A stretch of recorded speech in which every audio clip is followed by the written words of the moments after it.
ಆತ್ಮೀಯ ವೀಕ್ಷಕರೇ, ಕರ್ನಾಟಕ ಟಿ.ಇ.ಟಿ. 2026 ಕುರಿತು ಒಂದು ಲೇಟೆಸ್ಟ್ ಅಪ್ಡೇಟನ್ನು ತಮ್ಮೊಂದಿಗೆ ಶೇರ್ ಮಾಡ್ತಾ ಇದ್ದೀನಿ.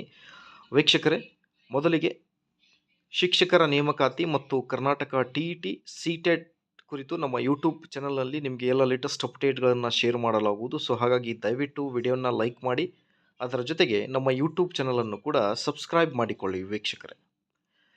ಈಗ ವರ್ಷದಲ್ಲಿ 2 ಟಿ.ಇ.ಟಿ. ಬಗ್ಗೆ ಏನು ಚರ್ಚೆಗಳು ನಡೀತಾ ಇವೆ, ಅದರ ಕುರಿತು ಭಾಳಷ್ಟು ಶಿಕ್ಷಕ ಆಕಾಂಕ್ಷಿಗಳು ಈಗ ಈಗರ್ಲಿ ವೇಟ್ ಮಾಡ್ತಾ ಇದ್ದಾರೆ. ಮತ್ತೊಂದು ಕರ್ನಾಟಕ ಟಿ.ಇ.ಟಿ. ಎಕ್ಸಾಮಿನೇಷನ್ನ ಕಂಡಕ್ಟ್ ಮಾಡಿದರೆ ರಿಸಲ್ಟ್ ಬಂದರೆ ನಮಗೂ ಕೂಡ ಶಿಕ್ಷಕರ ನೇಮಕಾತಿಗೆ ಒಂದು ಅವಕಾಶ ಸಿಗಬಹುದು ಅನ್ನೋದ್ರ ಬಗ್ಗೆ. ಸೊ ಹಾಗಾಗಿ ಈಗ ಟಿ.ಇ.ಟಿ.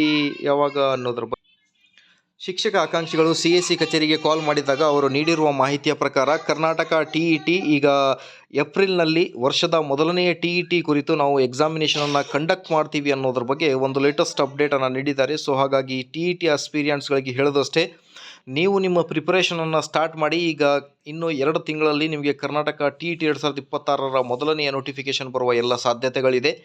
ಶಿಕ್ಷಕರ ನೇಮಕಾತಿ ಲೇಟ್ ಆದರೆ ನಿಮಗೂ ಕೂಡ ಟಿ.ಇ.ಟಿನಲ್ಲಿ ಅರ್ಹತೆ ಆದ ಮೇಲೆ ನಿಮಗೂ ಕೂಡ ಶಿಕ್ಷಕರ ನೇಮಕಾತಿಗೆ ಅವಕಾಶ ಸಿಗುತ್ತೆ ಅಪ್ಲಿಕೇಶನ್ ಹಾಕೋಕ್ಕೆ. So prepare very well. ಇದರ ಕುರಿತು ಮತ್ತೆ ಏನಾದರೂ ಲೇಟೆಸ್ಟ್ ಅಪ್ಡೇಟ್ ಬಂದರೆ ಖಂಡಿತವಾಗಿ ಶೇರ್ ಮಾಡ್ತೀನಿ. Please till then like, share and subscribe. Thank you friends.